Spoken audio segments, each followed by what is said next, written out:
Welcome to In the Zone with your boy Anthony, and we have about to get on today's show of In the Zone. We're going to look at players decommitting. That seems to be a hot button topic. Also, an athletic director was let go from his duties. Who might that be, and what are the ramifications that may follow?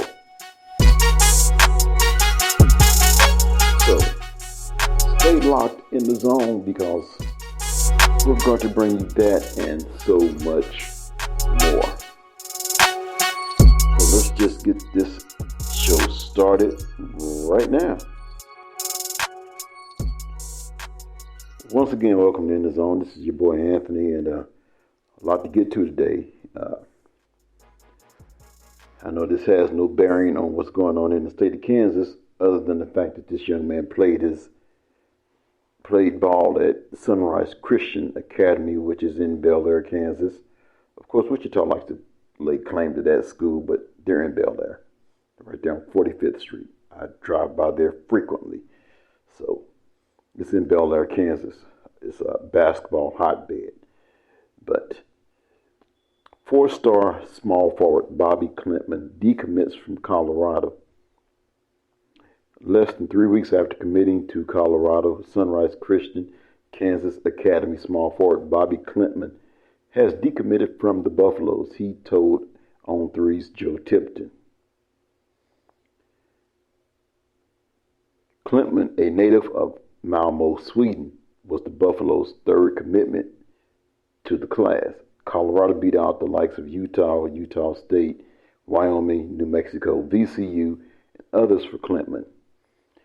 He was also previously committed to Maryland before backing off his pledge to the Terrapins after former head coach Mark Turgeon was fired. Well, now, why would I emphasize that? Because some sources had Mark Turgeon resigning or retiring from his post. In this article, it says that he was fired. So I would like to get the skinny on that at some point and bring that to you. Was he fired or did he just step down? Anyway, moving on. Klintman is ranked as the 111th prospect in the class 2020 in the 2022 class, according to the On 3 consensus, a complete and equally weighted industry-generated average that utilizes all four major recruiting media companies. On 3 is higher on him than the rest of the industry, ranking him 78th nationally. So what is the Bobi Klintman scouting report? Bobi Klintman's frame immediately pops from the second he steps on the floor. He has legit height and long arms. He moves in a way that may remind some of Keegan Murray at the same stage. Klintman is skilled, and he can knock down the three-point shot off the catch and push the break off the rebound. He is a fluid athlete and is learning how to switch up a lineup and defend on the block. Klintman, a native of Sweden, will need to continue getting used to the game's speed and getting stronger. But there are many natural tools to work with and develop. You have to be intrigued by the upside. Klintman's brother, Ivy, is a forward at Central Arkansas. Jamie Shaw, On 3 national recruiting analyst.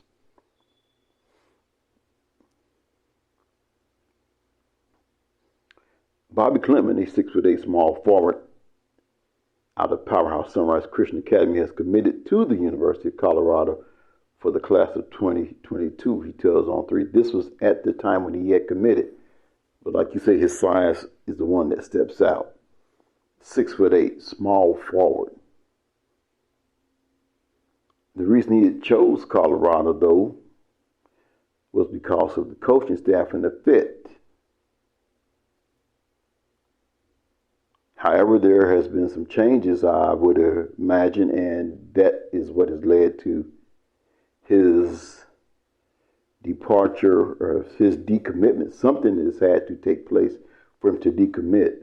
So the question is, where does he go? Right now, we don't know. We don't see a list on where his next stop could be. But if I could put a plug in, I would have to say Wichita State needs to jump on this. Why? Because it's plain and simple. He has a little bit of size on him, 6'8". He can pop the three. And also from that article, he's a pretty darn good defender. So, if I'm Wichita State, you've gotten some players out of the portal. At 6'8", he can also address some needs. So with that being said, speaking of Wichita State, the news that has come down. Wichita State University fires Shockers athletic director Darron Boatright. Wichita State fired athletic director Darron Boatright, who has led the athletic department since 2016, on Wednesday. The Eagle first reported the firing Wednesday morning, and University President Rick Muma later confirmed the news, saying in a press release that while there are certainly achievements and success during Darron's tenure, there were significant ongoing concerns that became acute in recent weeks, ones that I did not believe could be addressed. Sarah Adams was hired last summer as a senior associate athletic director and senior women's administrator, will become interim athletic director. Adams served as deputy athletic director at Eastern Washington before joining the Shockers. I am confident that she will provide us with the leadership, stability, and compassion needed during the transition, Muma said. Muma said in the release that with the assistance of an experienced search firm, we will immediately launch a national search for a new director of athletics who shares our values, our vision, and our passion for Shocker sports, and will work expediently but diligently to find a new leader of our athletics program. Boatright will go down in history as the athletic director who helped guide Wichita State from the Missouri Valley to the American Athletic Conference, but criticism from the WSU fan base had been mounting. Earlier this week, a crowdsourced GoFundMe helped buy 2 billboards in Wichita titled Save Shocker Sports, featuring Boatright's picture and a hashtag calling to fire him. And let me just go ahead and tell you what this billboard says. It says, legacy of failure, hashtag fire Boatright. Learn more, SaveShockerSports.com. He had been under fire from fans since February when a Kansas City Open Records Act request by the Eagle revealed WSU had given him a 2-year contract extension through June 2024 that was never publicized by the university. When signed in October 2020, the secretive nature of the extension, which also gave Boatright a 37.5% raise in salary to $275,000 annually at a time when the athletic department was strained in the midst of the coronavirus pandemic, drew the ire of fans. Sources told the Eagle that Boatright tried to decline the raise, but was overruled by Muma. Maybe he's next in line to go. So not only are we looking for an athletic director, could we be also looking for a new president? That remains to be seen. It also unclear by Muma's language in the press release. He mentions only there will be a transition if Boatright was fired with or without cause. An email asking for confirmation from a WSU spokesperson was not immediately returned. That does not sound surprising either. If Boatright was terminated for cause, he is only owed the compensation up to the date of termination.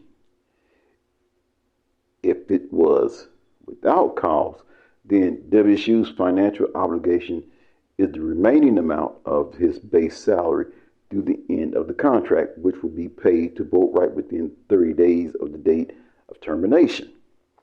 There's also a clause that stipulates that Boatright has the obligation to minimize the payments due to him and to make every reasonable effort to obtain other employment. If Boatright obtains a new job, then WSU's payouts would be reduced by his new compensation or ceased if it exceeds the compensation owed by WSU.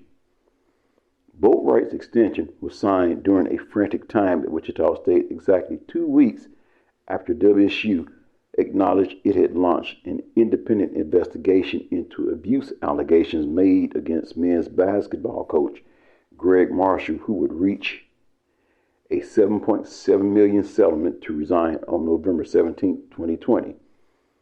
Fans have been frustrated by WSU's lack of transparency regarding the tumultuous end of the Marshall era, although all parties involved in this settlement signed non-disclosure agreements. Another area of criticism has been WSU lagging behind in the rapidly evolving world of name, image, and likeness. Boatright told the Eagle he took a cautious approach to the NIL, which backfired when the NCAA was unable to enforce the regulations it initially told schools to follow. Because schools are not allowed to facilitate NIL deals for its own student athletes, Boatright couldn't single-handedly form a NIL collective. But coaches and other NIL collectives have told the Eagle that it should have been the role of an athletic director to make sure the donor base was aware of the changes and the importance of NIL. Boatright hired both of WSU's highest profile coaches, men's basketball coach Isaac Brown, whom he elevated to a permanent position with a 5-year contract following an AAC championship run in 2021, and baseball coach Eric Wedge, who was hired in 2019. Both hires were met with optimism at the time, although both coaches have struggled in their most recent season. The WSU men's basketball team had a disappointing 15-13 campaign, and then 7 scholarship players entered the NCAA transfer portal, while the baseball team is in the midst of a 15-30 season in Wedge's second full season.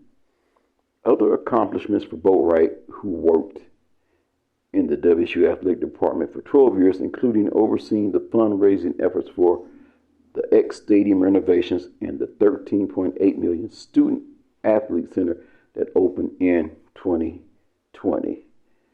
So, weigh in. What do you think?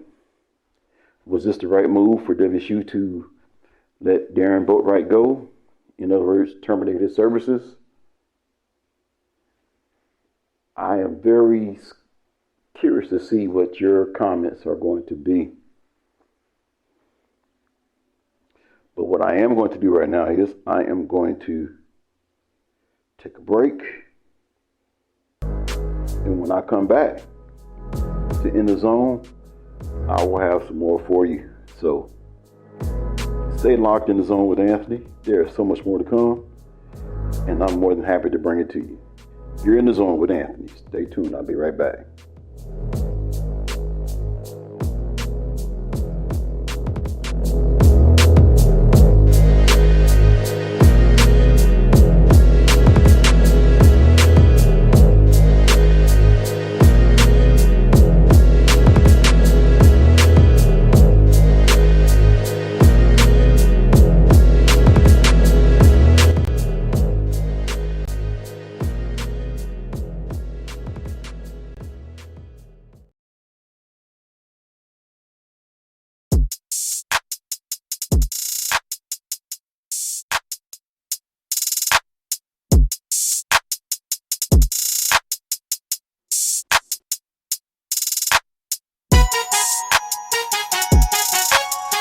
Welcome back to In the Zone. So glad you could join me. And in news on the national sports landscape, or around the globe in this case, still looking at this Brittney Griner situation. U.S. government says Brittney Griner was wrongfully detained. So I want to take a look at this story now. More than 2 months after the WNBA star Brittney Griner was accused of having drugs in her luggage and taken into custody in Russia, the U.S. Department on Tuesday said that it had determined she was wrongfully detained. The U.S. government will continue to provide appropriate consular support to Ms. Griner and her family, a State Department official said in a statement, adding that an interagency team would work to have her released. Griner, 31, has been held in Russia since February on drug charges that could carry a sentence of up to 10 years if she is convicted. Russian custom officials accused Griner of carrying vape cartridges with hashish oil in her luggage at an airport near Moscow as she returned to Russia to resume playing for UMMC, a professional women's basketball team, after a 2-week break. Brittney has been detained for 75 days, and our expectation is that the White House do whatever is necessary to bring her home, Griner's agent, Lindsay Kagawa-Colas, said in a statement. The State Department did not explain why it was now designating Griner as wrongfully detained. ESPN first reported the change. A law passed by Congress in 2020 established 11 criteria for such a designation, any one of which can be a sufficient basis to secure the detainee's release, including credible information indicating innocence of the detained individual, credible reports that the detention is a pretext for an illegitimate purpose, or a conclusion that U.S. diplomatic engagement is likely necessary. Under the law, Secretary of State Antony J. Blinken must personally approve such a designation and transfer responsibility for the case from the department's Consular Affairs Bureau to the Office of the Special Envoy for Hostage Affairs. Some of Griner's supporters in Inner Circle had been concerned about politicizing Griner's case because of the frayed relationship between the United States and Russia and the tensions of the war in Ukraine. Most WNBA players and government officials have said little about the situation beyond expressing general support for Griner as part of a strategy of quiet diplomacy.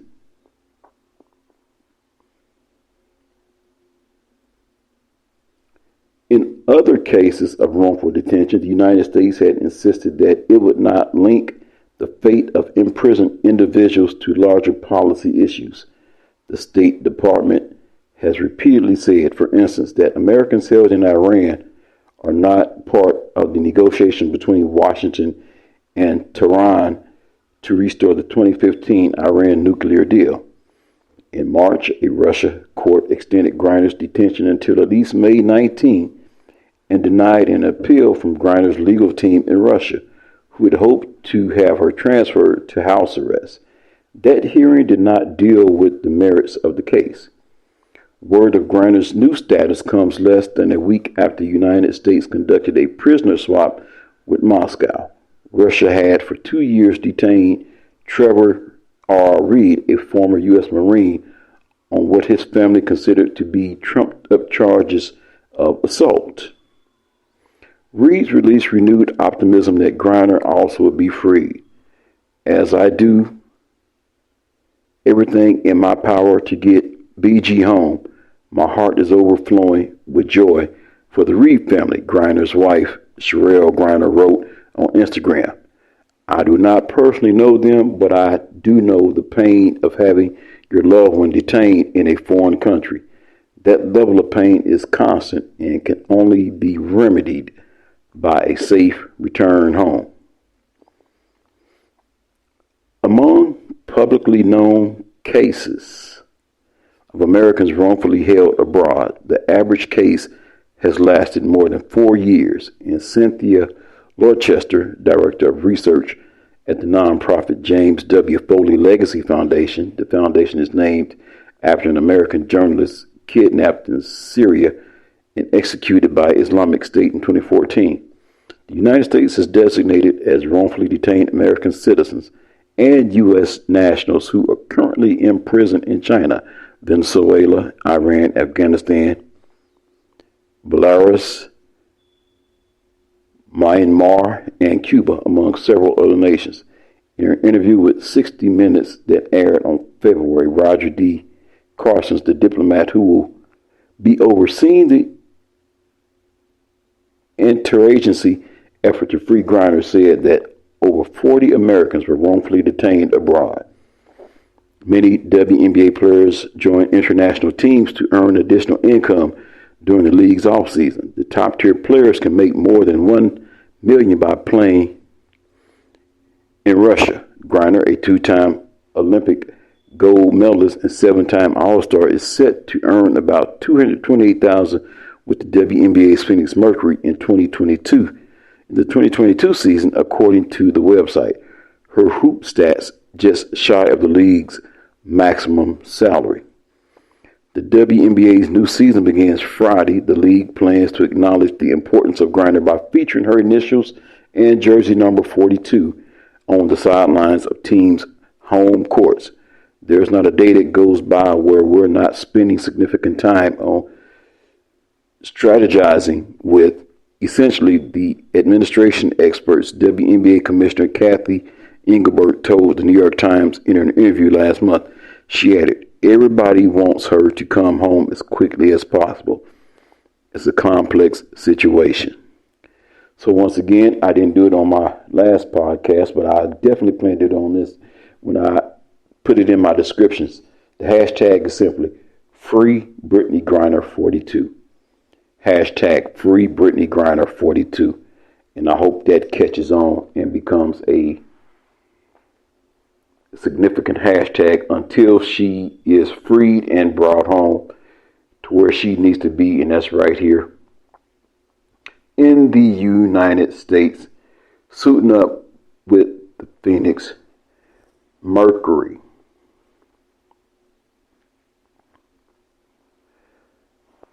So, what do you think? Should Brittney be freed? Is she wrongfully detained? So, yes, should Brittney be freed is the question. Do you think Brittney did anything wrong? That's just a series of questions right there. I'm just glad to see that the WNBA, until she gets home, is honoring her. And as I said in my last podcast, excuse the noise, I got stuff falling down off of falling objects. Doesn't that sound ironic? Watch for falling objects. You used to go to Walmart and they used to have a sign saying watch for falling prices. You don't see those signs no more. But yes, how ironic is that the WNBA is honoring Brittney Griner by placing her name and jersey number, which so happens to be the same jersey number as the legendary Jackie Robinson, 42. What a significant number. Anyway, moving on to some more news as we shift from WNBA, we're looking at some NFL news here. How Mike Tomlin expects Kenny Pickett to face fierce competition for the Steelers' QB job. Kenny Pickett projects as the future at quarterback for the Pittsburgh Steelers, but he's going to have to earn it. The only quarterback selected in the first round of last week's draft, Pickett joins a quarterback room in Pittsburgh that include Mason Rudolph and free agent signing Mitchell Trubisky, both of whom have been starters in the NFL. Steelers coach Mike Tomlin told NFL Network's Rich Eisen on Wednesday that the Steelers drafted Pickett in part because of his pro-ready accuracy. He also had an inside track to getting to know Pickett, who played in college at the University of Pittsburgh, which shares its football facilities with The Steelers. In a tweet, CBS Sports at CBS Sports, Kenny Pickett literally has to just walk 12 feet into a different door now, as it shows a picture of the outside of the stadium. It has the Pittsburgh Steelers logo on one side and the Pitt logo on the other side. And it says, every time I'd walk into the Pitt side, I always glance over at the Steelers, so I can understand why. But none of those factors will win Pickett the job. Tomlin says that Pickett will have to beat out Trubisky and Rudolph to be Pittsburgh's Week 1 starter next season. Basically, here's what was said. I expect it to be fierce because I know all three guys, Tomlin told Eisen, of the anticipated quarterback competition. I don't expect anyone to take a back seat. I'm excited about watching these guys compete, just like I am at any position where you got some viable options. So we'll proceed with that understanding that it's going to be challenging from an organization standpoint, but it's a good challenge, and I'm excited about watching those guys perform. Could Trubisky or Rudolph really win the job? That's the question. Trubisky is 5 seasons removed from being in Pickett's position. The number 2 pick by Chicago Bears in the 2017 draft, Trubisky sat behind Mike Glennon for the first 4 games of his rookie season. Trubisky took over in Week 5 and started for the better part of 4 seasons before the Bears eventually pulled the plug, selecting Justin Fields in the first round of the 2021 draft. Rudolph, meanwhile, was selected in the 3rd round of the 2018 draft as a potential successor to Ben Roethlisberger. Like Trubisky, he's largely disappointed in his NFL opportunities, which includes 10 starts since the 2019 season. If Pickett doesn't win the Week 1 job, don't expect his hand size to play a role. Concern over his hands measurement at the NFL Combine generated buzz about his draft stock. Tomlin explained why it wasn't an issue for the Steelers when they drafted him on Thursday. I potentially was capable of buying into that if I didn't watch him play college football in Pittsburgh and deal with the elements that come with playing in this environment, Tomlin told Eisen. You can get into the hand size thing or just look at how he performed in a variety of conditions. Good point. Whether or not Pickett's the Week 1 starter, the Steelers didn't draft him in the first round to back up Trubisky or Rudolph. It's a good bet he takes over the reins at some point in 2022, whether it's in the Week 1 or beyond.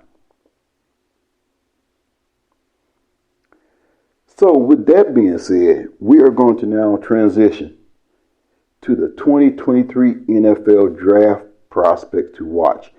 10 quarterbacks, 10 non-QBs that may be a lock for next year's draft.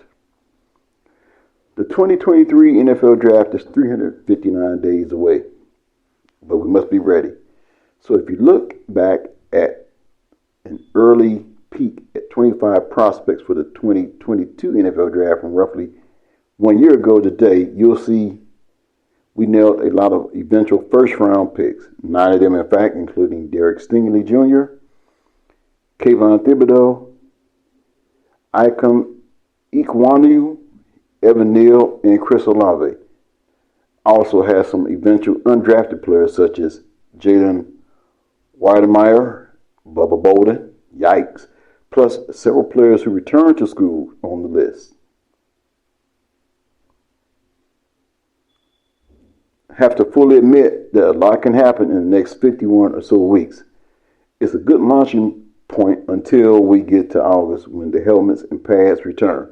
Here are 10 quarterbacks and 10 non-quarterbacks whom is thought could be players to watch and early contenders for lofty draft positions. So what I'm going to do is I am going to pause. I'm going to put you in suspense. Yes, that's right. I am going to put you in suspense. Who could these 10 quarterbacks and 10 non-quarterbacks be? Well, you have to stay locked in the zone. until I get back. So stay tuned to In the Zone with yours truly, Anthony Smith, and we will look at these 10 quarterbacks and 10 non-quarterback draft prospects for next year's draft. I know it's way too early, but hey, that's the beauty of college football. Got through this draft, now you look forward to the next one.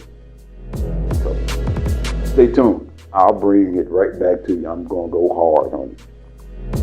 In the Zone with Anthony.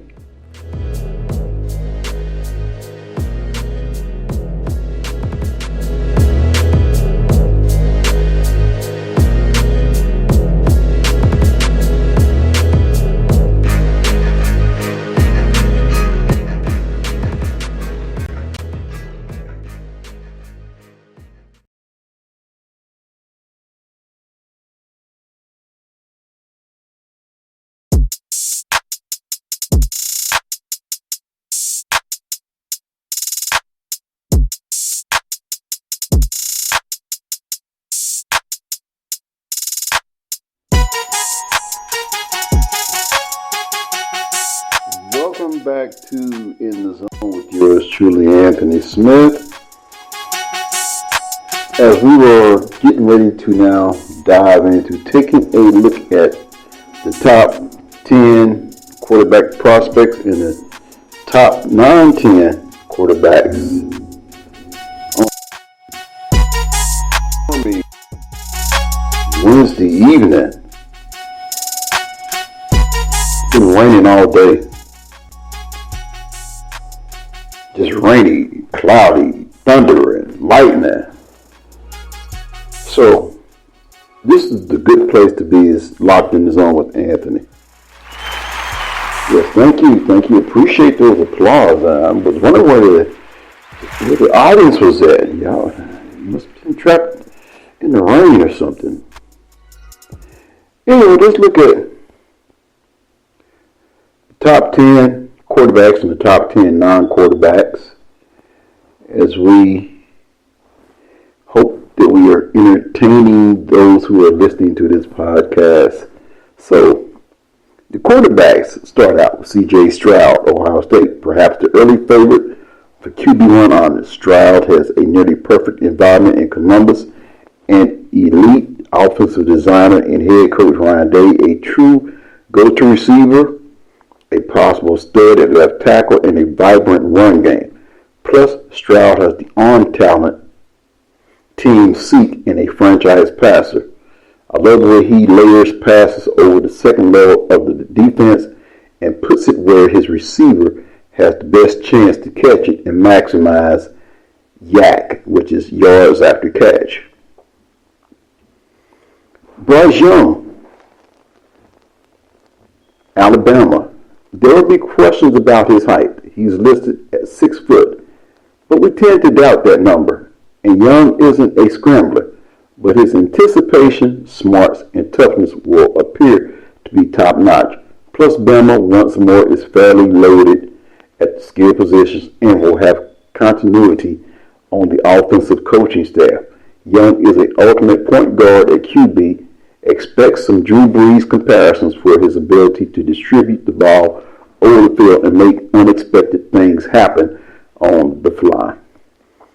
Let me put a pin right there. Why are we talking about height anyway? I'm glad we brought up Drew Brees, because Brees was definitely not your prototypical quarterback as far as height is concerned. I can also say this too. Brees was not your most athletic quarterback either, which I think that's where Bryce Young has him beat. He's probably more athletic than Drew Brees, although he's not a scrambler. Shouldn't take away from the fact that he still has that arm and can distribute.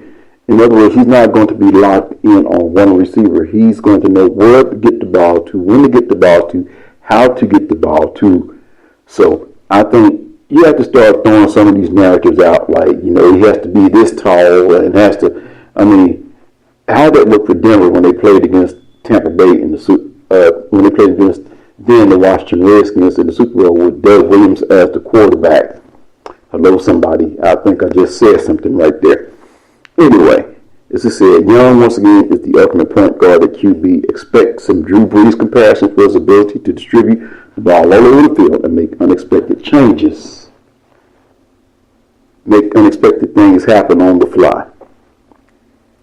Here's another one.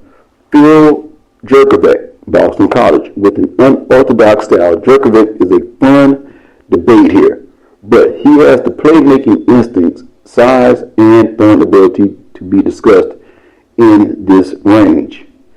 A wrist injury sidelined him for a big chunk of last season, and he wasn't the same after returning. Yet Jurkovec has top receiver back in Zay Flowers and should be one of the best college quarterbacks this coming season, with enough tasty matchups to prove himself.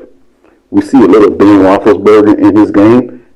Check out the clip of Jurkovec stripping away a fumble after his own interception against Virginia Tech, and you might see what we're talking about. Will Levis, Kentucky. Levis still needs to become more consistent as a thrower, but the late season results last year showed that he could make strides in that department. He's also a talented runner with a Josh Allen-like build, making for a fascinating dual threat prospect. The Penn State transfer certainly benefited from former coordinator Liam Cohen's offense, but even with Cohen joining the Rams staff, there should be enough continuity with replacement Rick Scangarello's system that Levis can continue developing his touch, placement, and decision-making. The tools are exciting but raw. Tanner McKee, Stanford. McKee caught a lot of people's eyes last season as a true pocket passer with a big build. He's listed at 6'6", and some respectable mechanics. Like 2021 third-rounder Davis Mills, McKee has a strong pedigree behind him as a former elite recruit, and playing for David Shaw will earn him credibility in the NFL ranks. McKee delayed his college entry with a 2-year mission, and there's plenty of growth needed for his development. But if the Cardinals can find better talent for him to play with, he has first-round upside. Tyler Van Dyke, Miami. The sample size, 9 starts, is small but enticing. Van Dyke might end up being another year away for all we know, but what he did last season has to be exciting for Hurricane fans and NFL scouts alike. Figuring out who his receivers are will be a paramount, but tight end Will Mallory became the trusted big play target. Van Dyke has a thick build, can sling it all over the field, and has a bit of Sam Bradford, a good QB who was killed by injuries in his game. Anthony Richardson, Florida. A total projection right now. Richardson has attempted only 66 college passes and has an unsightly 6 picks and hasn't yet shown enough to be considered here. But the NFL is a traits-driven league, and Richardson is dripping with potential. Whether he's developed enough in a year's time to be considered first-round material is very much up in the air. Does Florida have enough surrounding talent? Has Richardson improved his consistency enough? Will Bill Napier's system push him to stardom? These are all big questions, but Richardson has big talent. Devin Leary, North Carolina State. He quietly put together a monster statistical season in 2021. 3,435 pass yards, 35 TDs, only 5 interceptions, and finished the year with an improbable comeback against UNC in what would be his final game of the season after the bowl game versus UCLA was canceled. Leary led the pack back from a 9-point deficit, throwing 2 TD passes in that span to pull off the heroic comeback and place him high on the list of returning ACC quarterbacks. If he can withstand heavy losses on offense and thrive again, Leary could be a dark horse draft entrant. Hendon Hooker, Tennessee. Hooker might have been headed for the Senior Bowl this year had he not opted to return to school for one more season. There was buzz on him heading into the season before the Virginia Tech transfer turned in a 31-3 TD interception ratio, averaged 9.7 yards per attempt, and was effective again as a runner. What might hold Hooker back is his age. He turns 25 right after the season. But an early season battle versus Pitt and QB Kedon Slovis figures to attract NFL scouting eyes, as will the Vols' typically thorny schedule in the SEC ranks. There's an NFL talent here, but how good? Grayson McCall, Coastal Carolina. McCall was among the QB efficiency leaders last season, completing 73% of his passes for 2,873 yards with 27 touchdowns and 3 interceptions. He also led the Chanticleers to a win over Zach Wilson and BYU in the 2020 season and has caught the eye of evaluators with his dual threat abilities. Coastal's offense is not what you consider conventional even by college football standards, so there might be an adjustment to an NFL passing game. Even still, there's enough intrigue here to make him a QB prospect worth keeping tabs on. So there are your 10 QBs to keep an eye on. So the next question is, who are the non-QBs? Well, to find it out, stay locked in the zone. And I'll be back to tell you after this break. So you're locked in the zone with Anthony. Hope you're enjoying the content of this extended version of In the Zone. Yes, it is extended. This is as long as I've gone in quite some time. And I'm not tired yet, but I will come back and put a bow on this with the top 10 non-quarterbacks to keep an eye on. You're in the zone with Anthony.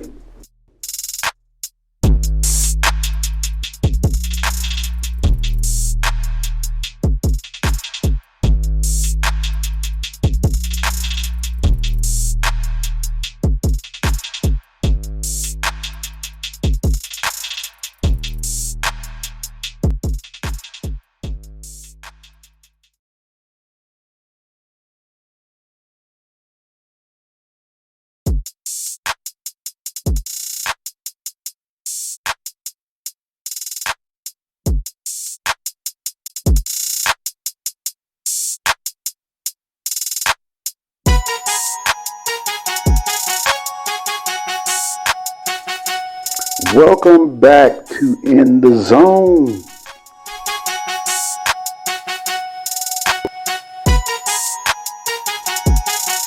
Put a bow on this.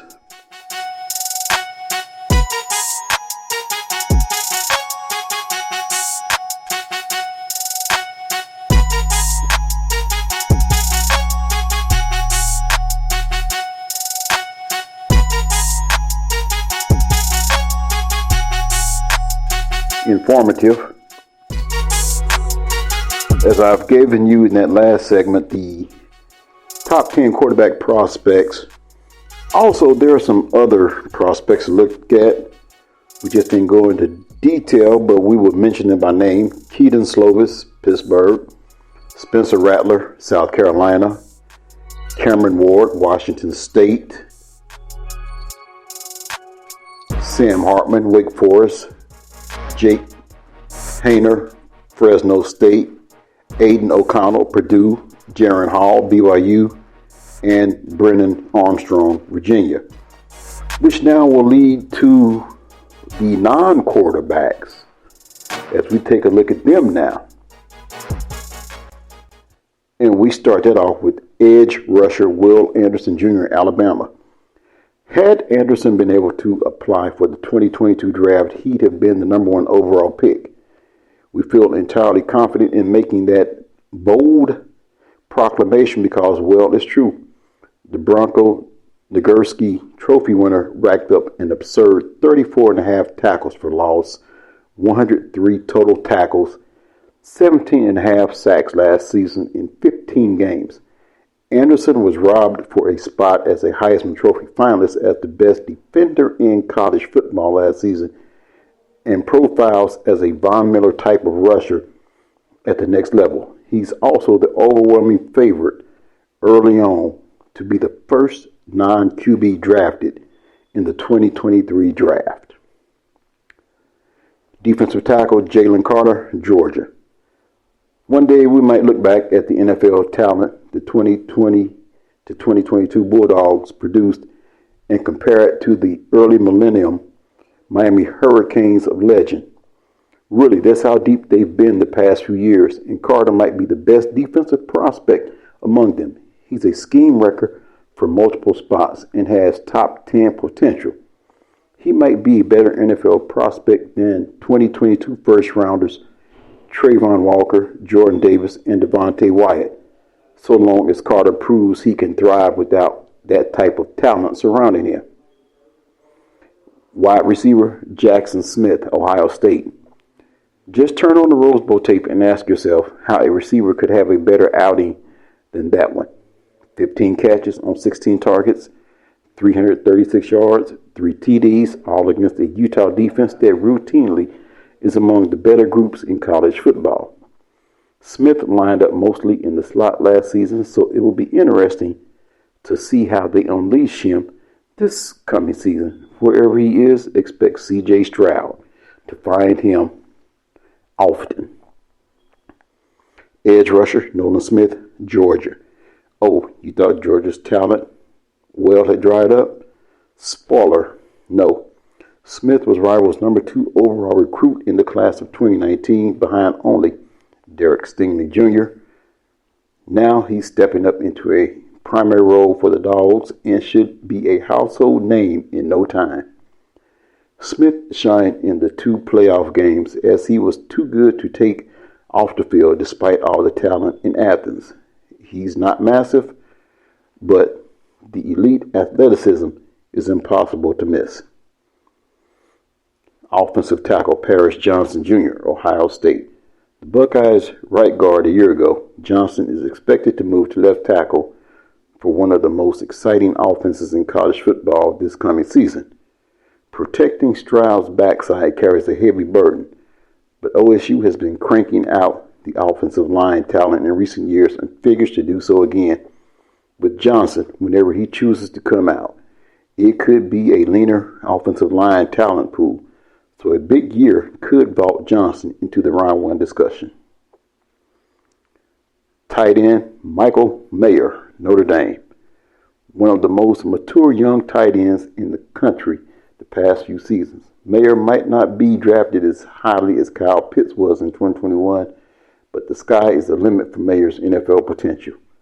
He has a showcase game in the opener against FSU last season and capped the season with a 2 TD effort in the bowl game versus Oklahoma State.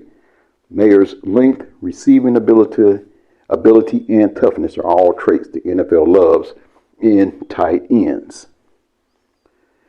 Wide receiver Kayshon Boutte, LSU. He might not quite be on the Jamar Chase level as a prospect, but Boutte is a cut from a similar cloth and should thrive this coming season with better health after getting hurt down the stretch, and we assume better QB play at LSU. Brian Kelly coached a few first-round receivers at Notre Dame in Michael Floyd and Will Fuller, and Boutte could prove to be a better NFL prospect than either one. Cornerback Eli Ricks, Alabama. The LSU transfer is expected to step into the top cornerback spot in Tuscaloosa and could become the Tide's next first-rounder at the position, following Marlon Humphrey and Patrick Surtain II in recent seasons. Ricks arguably was better in 2020 than Derek Stingley Jr. was for the Tigers, and he now gets to play for Saban, one of the best secondary coaches around. Rick's recent arrest is a reminder that he might need some maturing, and he's coming off shoulder surgery, but he's a big league NFL talent. Running back Bijan Robinson, Texas. A year after no running back went in round 1 for the first time since 2014, we might see the position reintroduced to the top 32 if Robinson continues showing what he has for the Longhorns. He was sensational last season in 10 games before going down with an elbow injury, displaying power and contact balance as a runner and outstanding receiving skills for the position. Cornerback Clark Phillips III, Utah. This might be a name that's newish to you, but his performance versus Ohio State in the Rose Bowl put him on the national stage. Yes, that was the same game Smith torched the Utes, but he and Phillips crossed paths only a few times, and Phillips led his own fireworks show that day with 2 touchdown-saving plays, an interception, and a forced fumble of Smith thanks to excellent hustle and awareness. Size will be an issue for Phillips, listed at 5'10" and 185 pounds, but he's a confident cover man who will open the season at Florida State before Utah gets into his Pac-12 schedule. There are also others on this list that we were just mentioned by name. Cornerback Khalid Ringo, Georgia. Defensive tackle Brian Brees, Clemson. Edge Zach Harrison, Ohio State. Offensive tackle Zion Nelson, Miami. Linebacker Noah Sewell, Oregon. Wide receiver Jordan Addison, Pittsburgh for now. Edge rusher Miles Murphy, Clemson. Isaiah Foskey, Edge, Notre Dame. Tight end Eric Gilbert, Georgia. Cornerback Malachi Moore, Alabama. Offensive tackle Peter Skoronski, Northwestern. Jermaine Burton, wide receiver, Alabama. Safety Brandon Joseph, Notre Dame. So there you have on this very loaded edition of In the Zone Sports with Anthony, a look at prospects, top 10 quarterbacks look at, and top 10 non-quarterbacks look at, of course, the other names that were mentioned. So who knows out of those others who could actually sneak up and improve their draft stock between the publishing of this here podcast and the end of the upcoming college football season. So there are some names that throw out there, hopefully that you will track and follow. And I hope you have enjoyed this edition of In the Zone, because it is now time to step out of the zone. But always remember to stay locked in the zone. Until the next time, this is yours truly, Anthony Smith, saying enjoy the rest of this week. Stay blessed. I will be back with some more